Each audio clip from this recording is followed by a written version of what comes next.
expression. The one side is saying we are free to express ourselves, the other side is saying your freedoms have limitations. So as a church, what do you think, what are you advising needs to be the middle ground for these two groups? We should avoid doublespeak. Because if we are safeguarding the freedoms as guaranteed in the Constitution, then we should also be able to follow the law.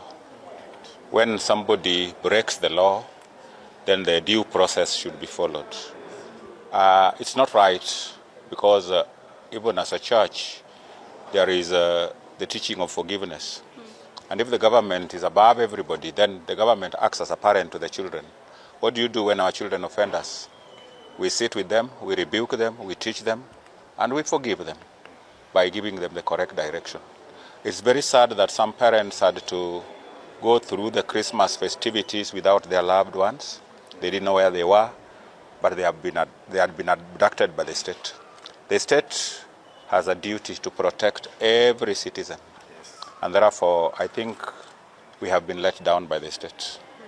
I also want to say that it's also important to urge the young people to use social media responsibly. When they are using caricatures and all those other things, let them restrain themselves from going to the extreme. The other thing is that so many things are not right, and so people are looking for where to vent their frustrations. You've seen that people who go to hospital, despite the assurances that the government has always given about SHA, SHIF, Taifa Care Working, the truth is the contrary. We have also witnessed the problem of capitation to schools and universities. And so we have a number of young people whose education is at stake and their future is in jeopardy. Unless the government comes out clean and does the correct thing, then we are in for not a very good situation. And so as a church, we just want to urge the government to stop and listen. Let them just stop and listen. I know power corrupts, and we have seen some people in the government who are puffed up with power to the extent that they are not even thinking well. When somebody in his right senses stands and says that people are abducting themselves, another one says that Honorable Justin Muturi is lying, a whole former Attorney General and a Cabinet Secretary in this country who is echoing what has happened to his family, I think I want to urge our leaders to be serious. So thank you so much, ladies and gentlemen of the press. My name is Boniface Ogutu. I'm a member of the Central Committee of the Kisumu People's Movement. We are a collective of young people who are united by their struggles to end abduction, to end injustices, to end corruption. We are united by our belief of a better Kenya, that Kenya must work for us.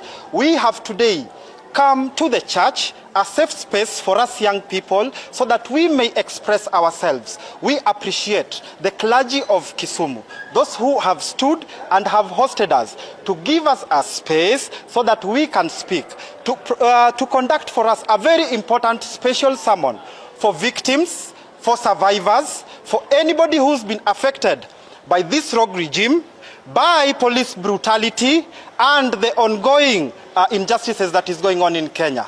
We want to hold a candlelight vigil in honor of all victims, in honor of all survivors.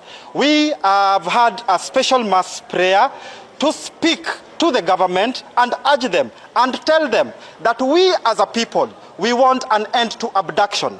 We don't want jokes with our lives. We don't want people who think that for you, living or not living is up to them. That if you do something wrong or something bad in their eye, the best they can do is do away with you. Kenya is for all of us. We will always participate in building this country. We will contribute in the development of this country. Nobody will stop us. We want to ask the political class, we want to ask the leadership of this country that we are the future of Kenya. Don't kill us. We are the generation of freedom fighters. We will not be cowed. We will not be shaken. We will not be afraid. Whether we abducted, whether brute force is used against us, whether persecution is used against us, we are going to add our voice, amplify the wishes of the people, and say that Kenya must work for us and for all of us. Kenya ni yetu na sio a few selected individuals. Thank you so much. My name is Karen Wamboyo Manga. I am from Nyando Social Justice Center and a member of Women Movement, Women Human Rights Defenders Movement. And we are here today for the service and we want to thank the clergy of Kisumu for even agreeing to give us a safe space and praying for us as people who are exposed to abduction and victims of abduction, and also the survivors of abduction who are here today with us in Kisumu County. We also want to say that as women and mothers of victims, we want to say that right now, the government has accepted and they have agreed that they are the ones who are abducting our children. As mothers, we want to speak to them and tell them, yes, our children could be wrong, but abducting them and killing them is not a solution. Kenya has got a constitution that lazima tutekeleze katiba, lazima tutumie katiba wakati tunashika hawa watoto. Sisi kama wazazi ama sisi kama wamama, si mara moja watoto wanatukosea, but we have got our own ways of punishing, of talking to our children. So please, we are asking, actually we are not even pleading, we are demanding that the government produce the ones that have not been produced, and also stop killing our children, because as mothers we have taken care of our children and we can assist in talking to our children. And we also want to hand our lives to the church, because the church is also speaking, and we thank the church and the clergies that are speaking, and also other people. Let us join hand and speak and redeem our country, because wherever we are going right now is not right. Stop killing our children. As mothers, we are crying. Thank you so much. Thank you so much, the members of different organizations who are present here as comrades. We also want to appreciate the clergy, the church, for inviting us here for this important occasion, where we will be memorizing, we will be giving a vigil to the victims of the abductions. Comrades, what happens when we are living in injustice? Does this government expect us to stay still and be quiet while there is injustice, while we are being oppressed? Does this government expect us to just look when students are not going to university because of a bad funding model? Does this government expect us to just sit still while the healthcare system is failing? No, we cannot stay still. We cannot keep quiet. We will go to the streets. We will go to the churches. We will go everywhere, and we will say that this government does not deserve to be a legitimate government. It does not deserve to be in power, because it is not doing what it was given the mandate to do. It is not going to try to assassinate us, even in our homes. It is not going to try to kill us when we come to the streets, which is only our only option, because we cannot sit still where we are being oppressed. We have to go to the streets. But when we go to the streets, they are shooting us, they are killing us, they are abducting us. So we are asking this government, please release those who are still abducted. Please atone for the people you have already murdered.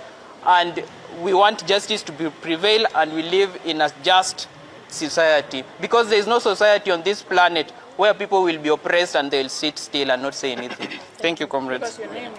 Oh, my name is Walter Gilo. I'm a comrade from Kisumu, and I'm also a representative from the Communist Party Marxist of Kenya. Thank you.